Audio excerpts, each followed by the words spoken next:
All right, Holly, you ready to get started?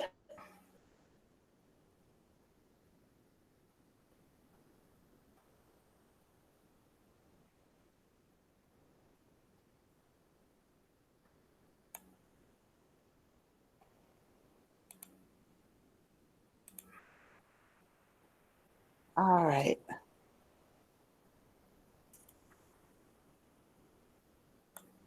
Give us just a second.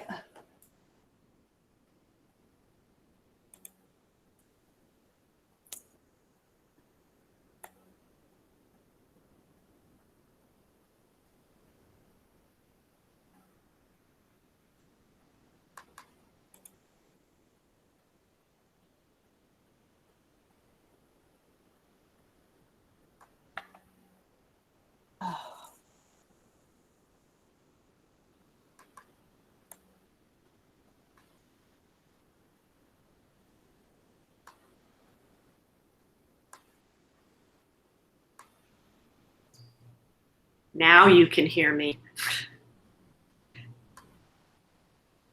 Yes, now we can hear you. There we go.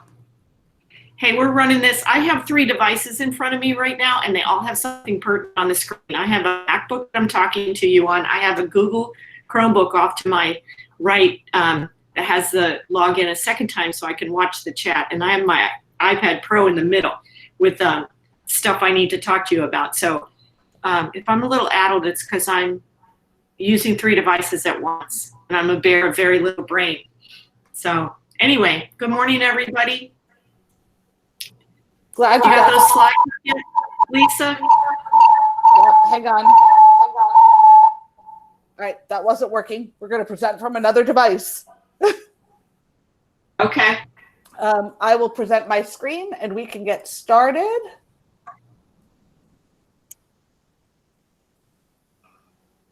And by the way, everybody, we are recording this Hangout so that we can post it for those that couldn't be with us. So you can look for that later. And Lisa will explain where we have it. Yes. All right. I am hoping you guys can all see the slides now. Holly, are they up? I could see them in my presenter view. Interesting. It's okay. I can see them. If everybody can see them, we're good. If you cannot see a slide right now that says Library Media School Closure Webinar Series, throw something in the chat, and I'll try to pay better attention. Debbie Tanner says they're up. She can see them. Wonderful. Everybody good? All right, so we're so glad you're here for our first school closure webinar, specifically for elementary school. We have 2 documents right now that we would love you to interact with. One is to describe your greatest challenge, and that's bit.ly/challenge-ELEM. And another one for virtual teaching resource or tips, bit.ly/LM. Well, it's ELME tip. And if that doesn't work, just throw it in the chat and let us know, and I will fix it quickly. But while you're doing that, we're going to talk about some new resources that we have. Throughout the closures, many resources have been offering some free content, and we have put some new content in your portals.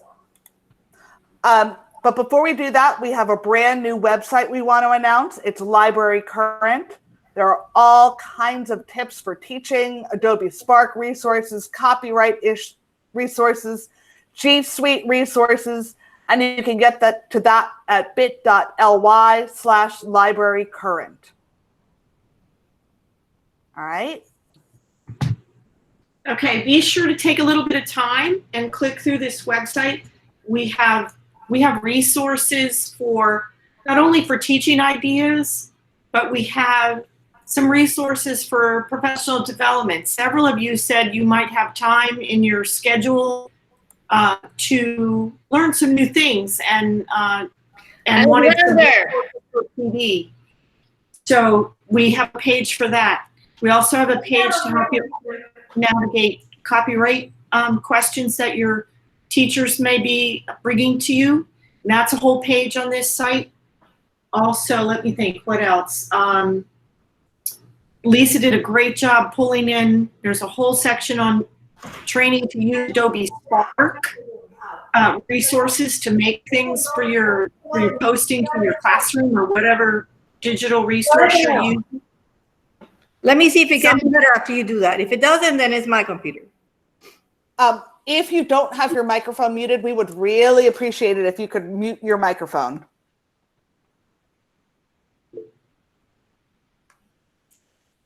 Thank you. Yeah, it's a big room with a lot of different noises in the background, so we appreciate that. Also, there are trainings to help you brush up on your Google Apps skills on a whole section. So there's a lot there to access. Please check out the Library Media Information tab. It's the last one. It relinks to a lot of the things that we've already been sharing. So our goal was with this site to pull together in one place all the things we've been making and things we'll continue to make.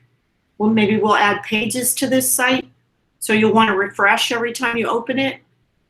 We suggest that you make a custom tile in the portal and use this URL. That way you have it right there in the portal to click and open when you want to see these resources. If you don't know how to make a custom tile, we can walk you through it later or email out the directions. Just throw that in the chat. I need assistance making a custom tile. But we're pleased to put this out. It does have the calendar with all of our Hangouts on that very front page that you see. And it also has a tile that has links that we will create for these recordings. So you can go right to that site and click it if you have to miss this because you have other things scheduled. So, so Lauren, I see a couple people throwing that in, and maybe hang on after we're finished and we'll demo it, or we'll send you some email directions. We'll see how that works out. Absolutely. I'm going to go back to this. I see a couple of you are already interacting with our documents. If you're just joining us, describe your greatest challenge at bit.ly/challenge-ELEM. And share a virtual teaching resource or tip at bit.ly/ELME-tip. Okay. And we will come back to these documents and address some of these challenges and share some of these tips at the end of the session. So can you throw those links in the chat for everybody, Lisa? I cannot do that while I'm presenting. So Holly, if you want to start to present, I will throw those links in the chat. Okay. Let me see if I have slides open. Yep, I've got them. Hang on. Awesome. All right. You want to hand it off to me? I have stopped. I think I have stopped presenting. Oh, it says Lisa Seymour is presenting. I don't know why it's not refreshing. Oh, there we go. There it goes. Okay, I'll grab it. Thanks, Tony, for adding those links to the chat before we could get there. Adrian, I will email you those directions.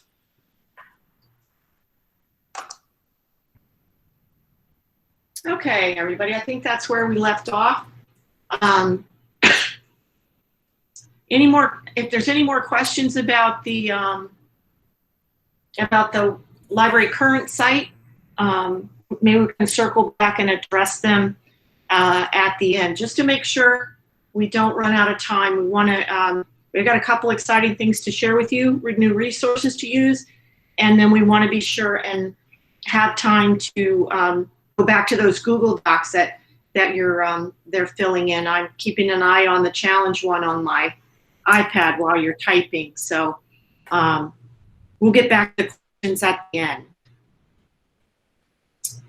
So, see the big word temporary.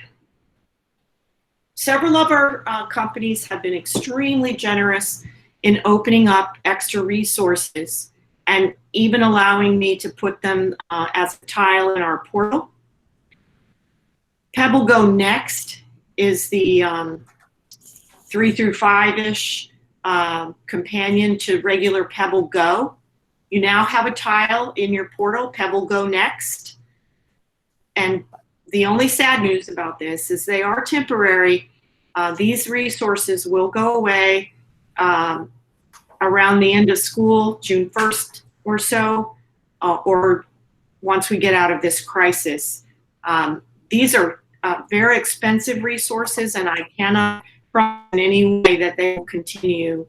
We would not be able to necessarily, pay for these subscriptions, but please access them and make use of them with your students and your teachers, and let them know that they have them until the end of our online flip at least, or the end of school, whichever comes first. This is a shot of the Capstone Interactive Library. You get to it by accessing that tile you see on the lower left corner. I learned something very interesting about working with IT and creating tiles. The search mechanism behind a tile in the portal is completely driven by the little title you see in the black font underneath the tile logo.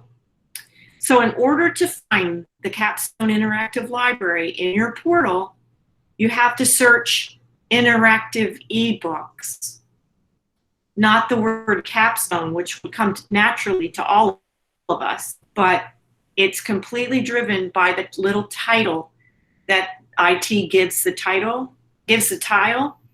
And I said yes to that one, not realizing that there wouldn't be any other search possibilities. So if you're looking for these in your portal right now, it's interactive ebooks, and it will come up. Now, this basically represents the entire catalog of interactive ebooks that Capstone offers. It's huge. And there's some sorts on the side for grade level and so forth to help you weed through them. But this is just about everything they offer. So keep in mind that, like I said, I cannot afford to buy you their entire catalog, but we can add resources that would then appear on our little link on the Destiny homepage of your library. So as you're using this, if you run into titles that you really love and think meet needs at your school, make a note of the title, and then when funding becomes available, you could purchase that title for your school, and it would appear on that shelf that says My Capstone Library on your Destiny homepage. This tile, like we said, will go away. But do dig into this and see what kind of things you can come up with. These are great for pleasure reading or assignments. So look into this resource. This is a screenshot of Pebble Go Next. Same thing. It's temporary. It has those modules. It works exactly like Pebble Go. Click the module and you can browse down through, or you do a search in the search dialog box. Again, this is temporary, and I know some of you have paid for this on your own for your school. So your school can continue to use that subscription if you want, but most schools don't have this, so please get the word out about Pebble Go Next.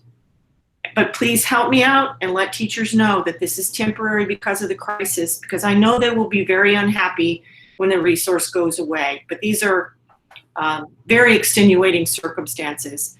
Normally, the district doesn't let me put out things that are temporary or trial because of that, because people are unhappy when they go away and we can't afford them. So help me out and give them a disclaimer and tell them that this is part of this effort to support us in this crisis. Our Pebble Go site that you're used to, Pebble Go itself is not temporary, but just the upgrades. So now we have all of the modules. Go in our And we bedroom. have all of the Spanish modules, and they worked it right into the access that we already had. So PebbleGo itself will stay, but some of the extra modules that we weren't affording, some of the Spanish modules, will go away. If I understood my capstone rep correctly, I believe dinosaurs is going to be folded into the animals module, and that would mean we would end up keeping the dinosaurs. It just wouldn't be a separate module. But again, the extra stuff will go away, but let's use it while we've got it and make the best of a bad situation. Another addition you need to kind of dig in to see, it's an add-on that I couldn't afford to put onto PebbleGo this year. It's called Read More. Once you get down to the article level, the last tab is a little tab that takes you to ebooks. Basically, those books also appear in the Capstone Interactive, I'm pretty sure, but it puts 2 ebooks that go with the article topic that you've searched. And it's always the last tab, and it's in purple and says Read More. If you click those 2, not in this slide, of course, but in the live PebbleGo, you would click one of the book covers and it opens a full book on that topic. So it really adds content to PebbleGo, and it's excellent for assignments, research, because they can look at the article and then they can go to one of these books and have all the features there. So we're really excited about getting to sample Read More while we're in this online flip. So take advantage of that and give me some feedback how you think that works and if you think that feature is valuable at all. Lisa, you want to talk about open ebooks for me? Sure. The open ebooks are a wonderful resource for our Title I schools. And you will be able to get some ebooks out to your students. Now, the thing about them is that you have to get them a code. So if you can't get your students a code, these ebooks are going to be kind of difficult. Elizabeth Zadrowski at Glade Central has been wonderful about getting these out to her students. You can email her possibly with questions about the open ebooks, but they are a service from First Book, and you're going to have to log in, sign up for them at First Book, and follow their directions. The link is on the open ebooks slide in the presentation that we're going to send out to you. So if you have any questions about those that I might be able to answer, throw them up in the chat. Holly, Amy Evans asked in the chat, if we already have a My Capstone library linked in Destiny, will this merge or do students need to access them through the portal? No, that's a good question. So to clarify for everyone, the link that you have on your Destiny homepage is custom for each of your schools. And my staff put those there when we purchased the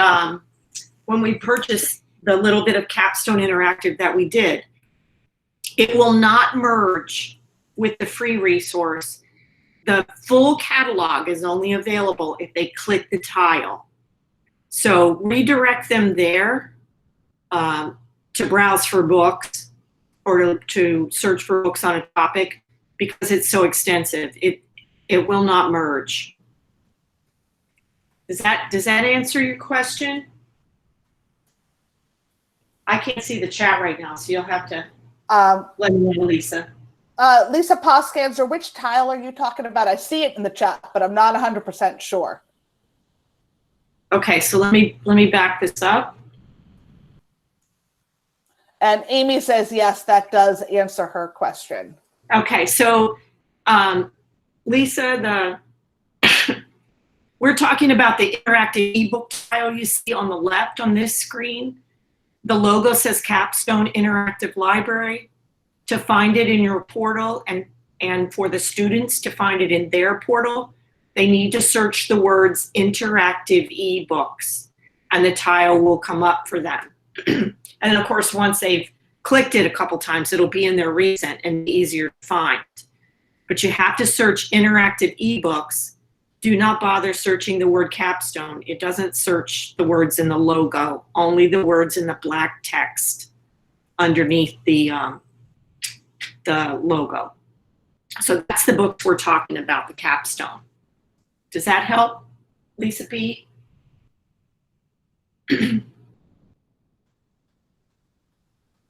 She said yes, so we are good there. All right, so we got our open ebooks, and let me look at the time. Okay, we're doing good.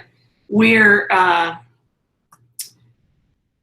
ready for you to take it, Lisa, and pull up those documents, and we can discuss those for a minute, and then we'll go back and take questions. Okay. So I'll turn off my sharing, and you should be able to grab it. All right, let's see. Let's present now, window. And we're going to get a share. Here's some of the resources you guys are sharing. Can you guys see? Throw up in the chat. Make sure you can see that. I want to make sure you can see what I'm sharing. Awesome. So April has shared about smart tech. She took the half-hour training, and she's been teaching herself the software to help make the lessons engaging while she's home. Marcy is saying Screencastify is a great tool for recording your video, and it will record your screen as well. It's a free and it is a Google extension. I've used it. It is super user-friendly and simple to use. You can also currently use Google Meets to record yourself. And I've seen what Marcy is also sharing. This video is going to help you make an editable PDF worksheet. Seen that. It's a wonderful resource. The Walking Classroom has 26 free podcasts with lesson plans. It's geared towards third grade and above. Thank you, Kimberly Bauer, for sharing that. Flipgrid for 3rd through 5th grades. Those are some great things. And now let me get into the challenges. All right. Challenges are up, I hope. I can see them. Awesome. So, Noelle, what is the best way to upload videos you create to your Google Classroom?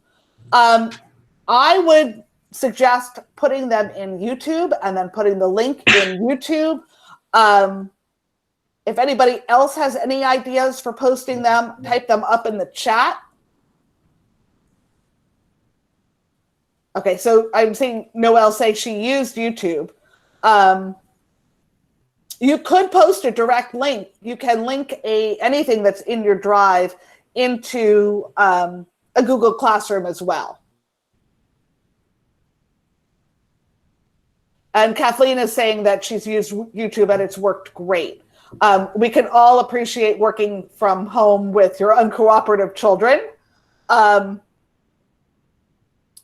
Tempe has said saving videos to the drive and linking them through that has worked as well. How to gracefully address teachers and staff with no boundaries. I'm getting phone calls, texts well past 11. Also getting persistent calls and texts while I'm on another line, even after alerting the other person.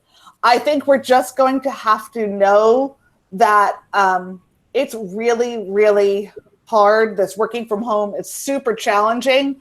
I would somewhere post in your Google Classrooms that you will be available between X hour and X hour, and that calls and emails will be responded to the next business day. We just have to have boundaries and set those boundaries. It's really, really hard. And I have a related suggestion, Lisa, for Kimberly and anybody else that's struggling with being over-contacted. I like the idea of the schedule or posting in your Google Classroom. And Lisa's mentioned this before. Elizabeth Zadarowski at Glades High School made a schedule for herself that is posted, and it says, I do this from this to this, and I am open for questions from this to this, and that's helpful. But I think another helpful tool, and you could post the link in your classroom, is make yourself a Google form that collects the pertinent information, you know, the person, their question, you know, their subject, whatever will help you, and tell them to post their request for support through that form. That way your email box isn't going crazy, and maybe they'll stay off of text also. And then you can open the responses in that block of time that you've told them, I'll respond during this, because it'll timestamp. You can answer them in the order they're received through looking at the timestamp in the results spreadsheet. And that might keep you too from answering so many different venues all at once. It's great though that they want your support so much, Kimberly. I mean, you got to have some boundaries, but that's super, because really that's one of our best roles, is supporting our school community. So put those boundaries out there, that it's great that they look to you for advice. It totally is. I know Kimberly Bauer has set up some appointment slots on her calendar. You can send those calendars out to teachers so they can sign up for a time when you would be available. Tempe has a great idea, and she's saying if you post in the section area of settings in your Google Classroom, it will show your office hours on your banner of the classroom. It's more noticeable.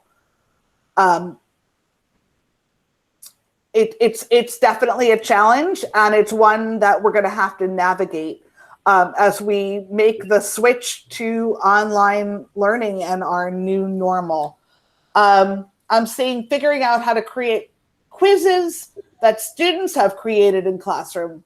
I'm not sure I understand that question, Cheryl.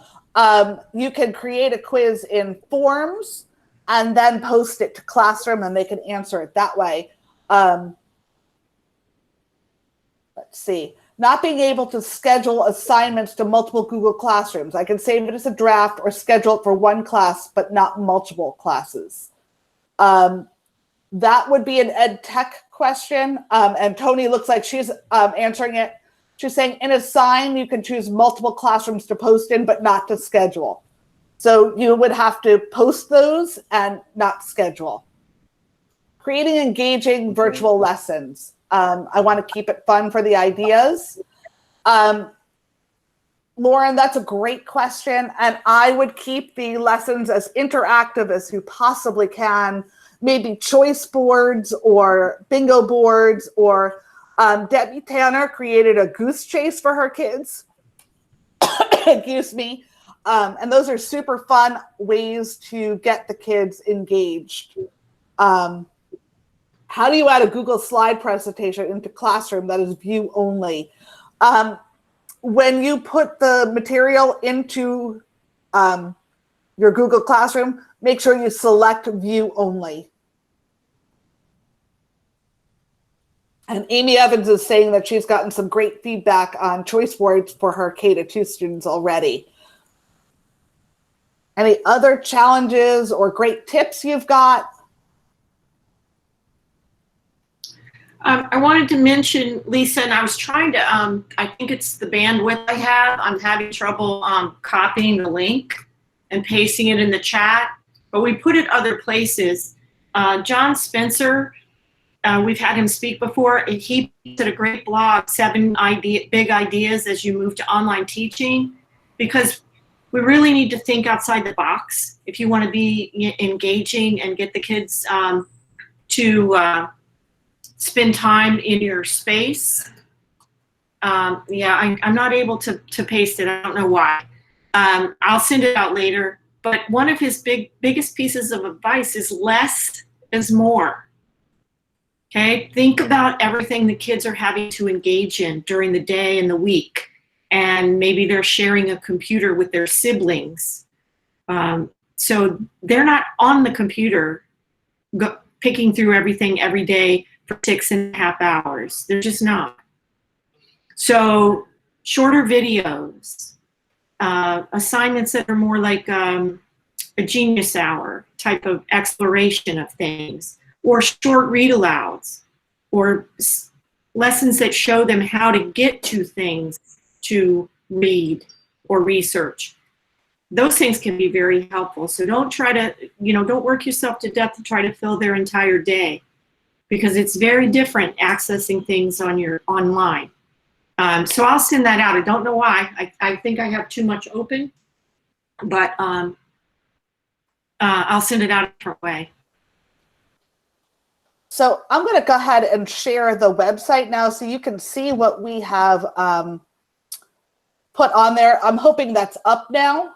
I can see it. Great. So on our homepage, you've got our calendar, Library Currents Twitter, and here's where you'll see the recordings for the Google Hangouts. I'm going to go over the resources from Teaching from Home. They will also be here. You can access the links to the Hangouts right from this webpage. The recordings will be here as well. We've got a Flipgrid forum for you. I'm not sure why that's not sharing right now.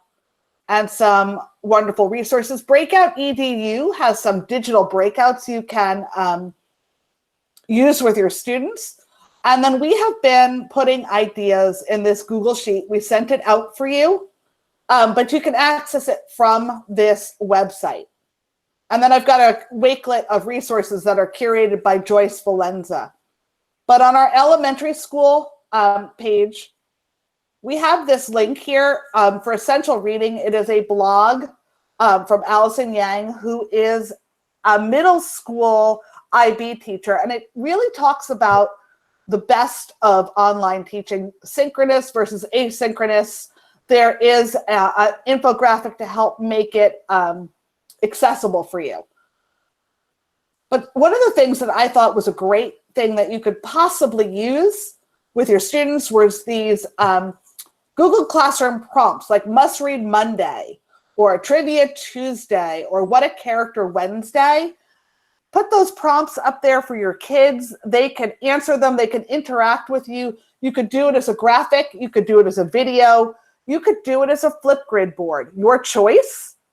But I think they would work really, really well. These graphics would be super simple to create in Spark. Fablevision has had their learning tools go free during this shutdown. Here's a library bingo example. This is part of what I meant by a choice board. This would be a great way. You can edit this, make a copy, edit this for yourself, and give the kids some activities they can do easily at home. There's nothing they can't do here from the comfort of their own home. There's a Pebble Go bingo board. Get them using Pebble Go. These are some trainings from the makers of the Google Infused Classroom, Flipgrid, Adobe Spark, Book Creator. And here's a listing of some lessons that have been shared by some of you guys. All right. Any other questions you've got about the resources we have there that are available for you? If G Suite is your issue, we've got the Google Meet Quick Start Guide from EdTech, links to the EdTech site, and links to Melissa Matthews, who is a Google trainer in the district, to her website. She created an amazing virtual teaching website, and you can get to that at bit.ly/virtteach. I'll put that in the chat.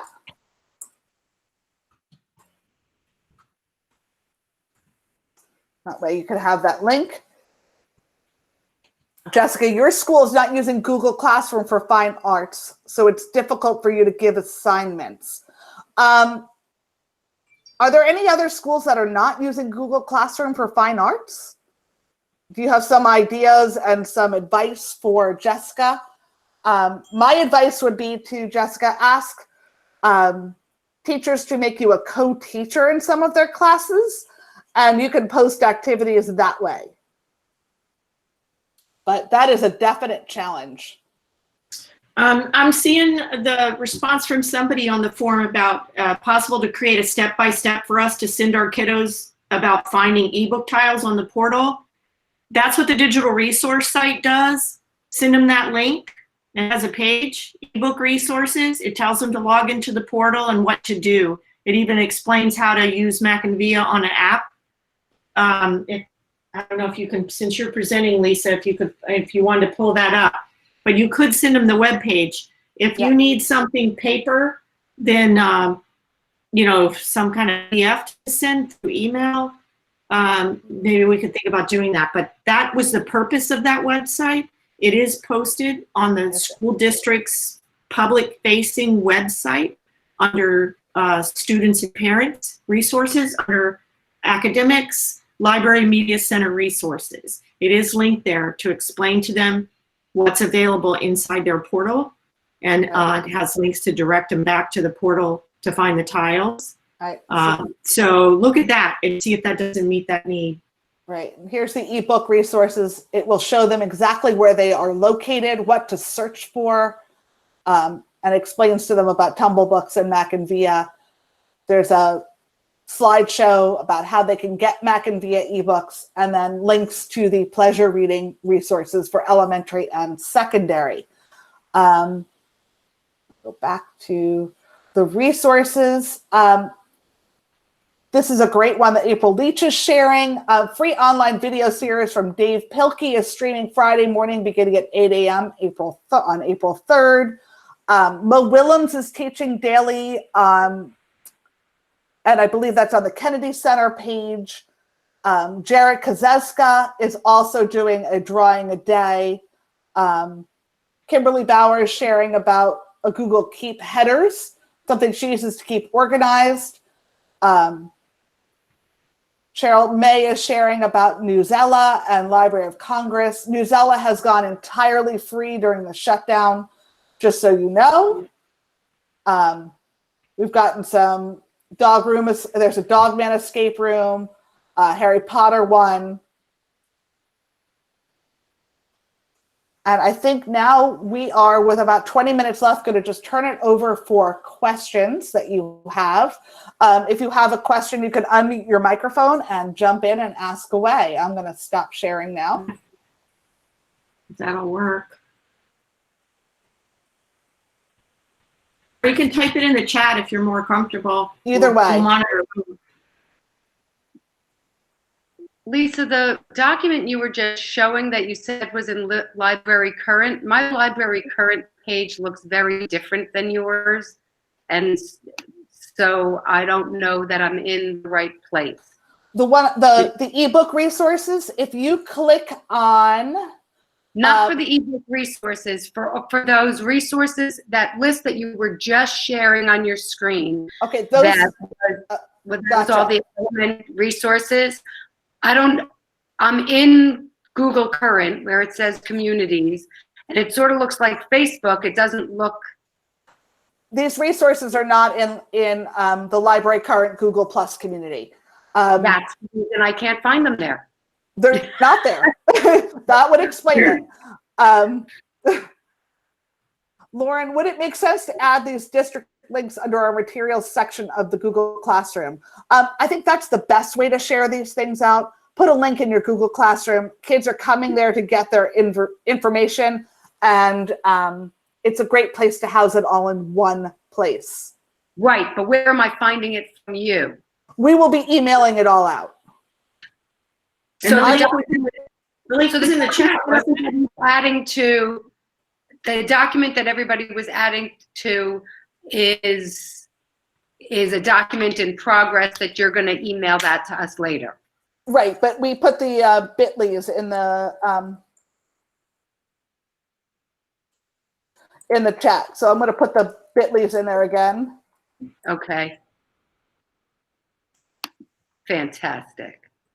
So real quick, Lisa, I see somebody, I scrolled out of my view, has asked about what clerks are doing. They're going into the school buildings. I just found this out today, that clerks are reporting to the building, and I had no idea. So I'll have to look into this. I would reach out to your clerk and talk to them directly and ask them exactly what tasks are being given. It could be that the main office is assigning them things to do. I know I'm training the new clerk for Heritage Elementary tomorrow because they want her to work in the library, I guess, to check in books that have been left behind or something. I'm going to find out more tomorrow. Hi, hon. Hi. That's it. She emailed me today, and right now she's answering phones, but she's new. She's never been in there. I don't know. There's like 5 books that need to be checked in. I don't know what she could possibly be doing, but I know on the list of who was to report to work, they had clerks on there as to go in if the supervisor asked for them. I think it's because they can access them, to carry some of the load with the phones and so forth. Yeah. But your principal asked me to do a training for her, so I'm going to do 1 hour, and I'm going to teach her how to check books in, and I'm going to talk to her about making sure she understands what due is and how to reshelf books, and then find out what else her principal has assigned her to do, because there's really no other clerk tasks to accomplish right now. Right. So I really want to go over the Dewey system and because my last clerk did not do a good job with it. So I really need to instill in her the purpose for putting the books up on the shelves the right way. So. Right. So I will do my best, and you'll have to follow up later. Okay. Thank you. All right. I'm seeing a lot of that. The clerk assignments and what they're doing is a school-based decision, and it's varying from school to school. Kimberly Bauer was wondering if anyone has used the ALA read materials for library/reading promotion. She was told it had to go through TCC to use the software, and she doesn't want to reinvent the wheel if anyone's already gone through the process. So if you have gone through that process, let us know. Rachel, as far as the books being expected back, that is a really good question. And I don't have an answer for you right now. We are going to hope that they come back.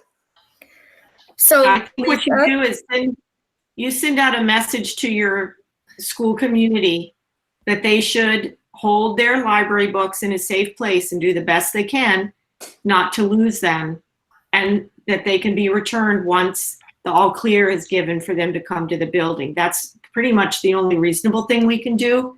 And we're going to have to look at how we're going to handle books that are lost during this time. It's an extraordinary time. There's families in crisis with that are, suffering a food shortage and so on. And so we'll have to look at those things and be kind and empathetic when we do come back together. But really the best thing to do is to let them have the books at home. Yep. And say, hey, reread them if you want to. And admonish them to, keep them safe and bring them back to you. Right. They're little kids. Say, this is your mission. Your mission is to keep those books safe during the stay-at-home time, and bring them back to me. And just go with that. And on that note, Rachel just asked, can we schedule when Chromebooks come back? As of right now, we cannot schedule anything.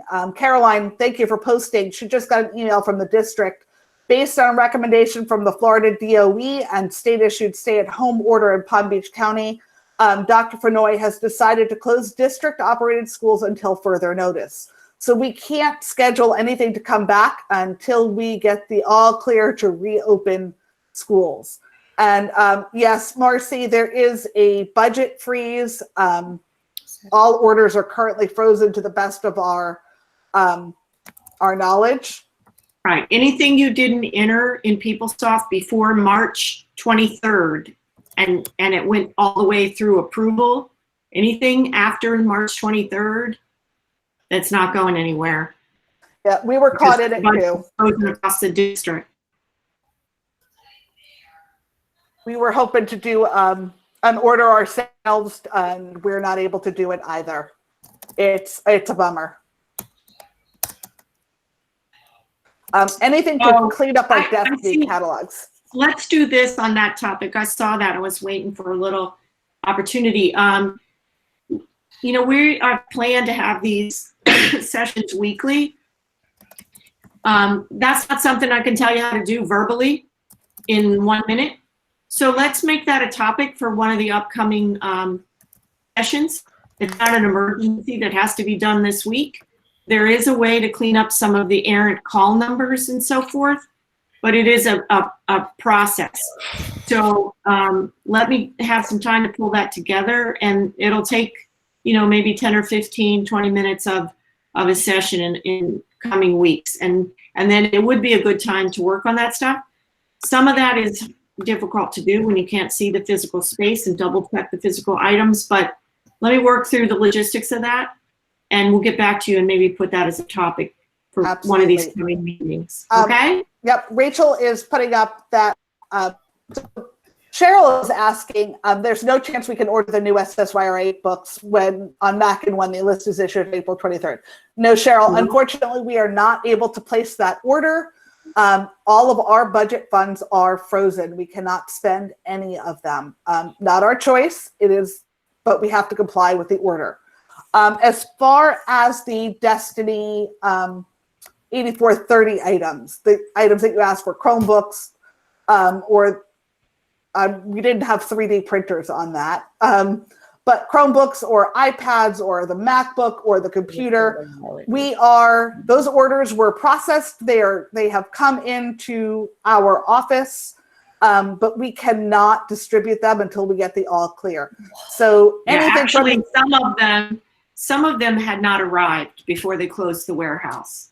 So I'm not absolutely sure the status of the Apple laptops, where that order actually, you know, is going to end up. But eventually you'll get those devices. But unfortunately, we didn't have all the pieces in place for you to come and pick those up before the closure. So they are secured, the ones that we've received in our special space, and we'll hope for the best and distribute those as soon as we can after we come back. Please understand that there are steps to particularly the items that require a red tag, like the Mac laptops.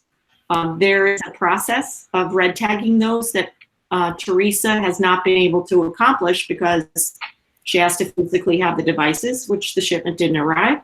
So there will be a slight delay. They won't be available the very first day they throw the doors to the schools open. But it is on our mind, and Teresa and I will get some information out to you about your devices when they're ready, as soon as we can get them ready, as soon as our staff can be back in the building. We have all had to vacate the McKesson building. Our library media staff is working from home. Christy, how did you post your video in your Google Classroom, your welcome video? She's posted a video and she's having trouble getting her second grade students to access it. In terms of the reading counts, I spoke with Rebecca Smikla, and upper leadership has said no on the reading counts quizzes. If that changes, we will let you know. I see a question from Rachel about the voting for SSYRA, and then I see Lisa Postcanzer posted, I know the reason. Is that, I know the reason about SSYRA, Lisa? No, I know the reason that the kids can't see the video that he's posting, because we recorded our morning news, our morning announcements in Google Meets. And then I sent the link to all of the classrooms in my school so everybody was able to see the morning announcements, which was a big hit. But some of the kids couldn't see it because they were logged in to somebody else's Google account. If they're not logged into the computer they're on, into their own Google account, their parents' Google account won't let them view. Oh, there you go. Right. So they have to check to make sure they're in their own Google account. You have to get kids and teachers to go through the portal. Log into the portal first, then access what they want to access. because going around it and going straight to googleclassroom.com is not necessarily going to get them into the correct place. And it's definitely, Lisa's right, it's definitely connected to the Gmail account that you're logged into the Chrome browser with. That can mess it all up. And for some of them, is start by opening their portal, then go to their Google the kids that are using Chromebooks, like a couple of the kids they were logged into their siblings' account there or you something. go. That messes it up too. So they have to be in their own account to be able to click on the links that we post. They might be able to get to their own classroom in a workaround, but they won't be able to access your links. It's all about the permissions on that machine. I forgot about them all using Chromebooks. They got to log into the machine as them and then work from that point. And they can't like just pass it off. You're right. You got to coach them to do that. Even though they're sharing it maybe with a sibling, they got to log off, log into the Chromebook as themselves, and then everything will work seamlessly.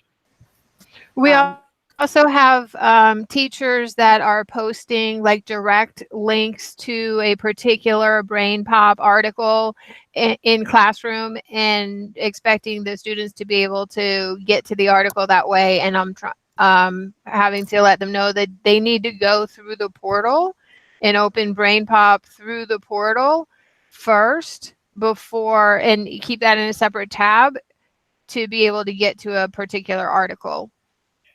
Right. And that's a good practice for accessing anything extraneous if you have the portal open in the background and the resource open in the background, then those links work better. You can assure that they will work. Right. It's always good to practice to have them have the portal open in the background. It's the actual resource. It's a security safety feature for our students because that alerts the website that they're on our plan. Right. So all of our district resources need to be accessed through the portal. Kathleen, yes, after the session is over, you can still access anything through the bit.lys that we've shared out. We are not taking away that access, and I will try and get that all out to you in an email by the end of the day.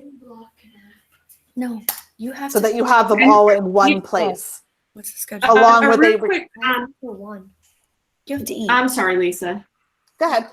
Just a real quick thought when we were talking about accessing resources and problems with resources.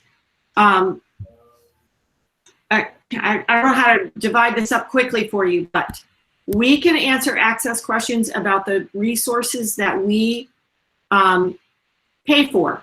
Library Media Services pays for. It's a certain group. And the district refers to us as the application owner of those resources. But when it comes to Brain Pop and Reading Counts and Discovery Ed, the ed tech team is the application owner of those resources. And so sometimes, we can give you the answer that we've heard from other people through the grapevine, but sometimes we can't give you the absolute answer about what's going on with Brain Pop or Reading Counts or whatever, because we're not the application owner. So some things it's better to go directly to ed tech about, if possible, or put in an e-support ticket. They are on the ticketing system. They do get funneled the e-support tickets for Reading Counts, Brain Pop, etc., straight to certain people in ed tech.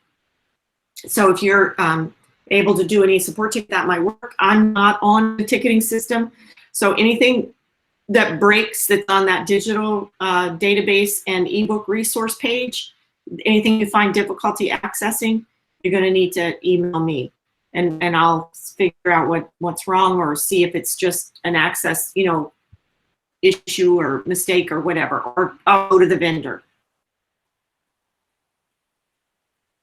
Any other questions before we say goodbye? Throw them up in the chat. Turn the microphone on. Bye. Thank you. You guys are amazing. You are the best people in the world. Have a wonderful day. And if not sooner, we'll see you next week. Thank you. Bye-bye. Bye-bye. Thanks for being here. Glad you could be here with us.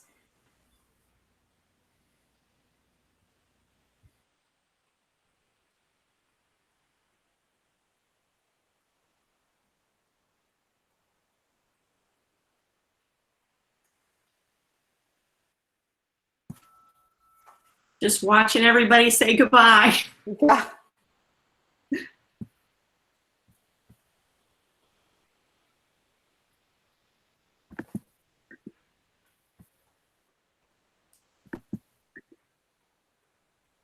Takes a long time for 53 people to leave an online meeting. It's amazing does. how many people we have in here, and kept it going. So yay us. I'm so glad we have the ability to do this with our media specialists and help them through this time, because it is definitely It's a an challenge. adjustment.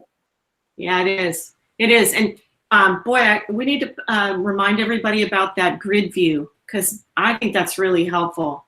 I like Helpful. having the meeting in grid view. So maybe we'll show them that again next time. Sounds good. I think I will stop the recording. Good idea. Thanks, everybody.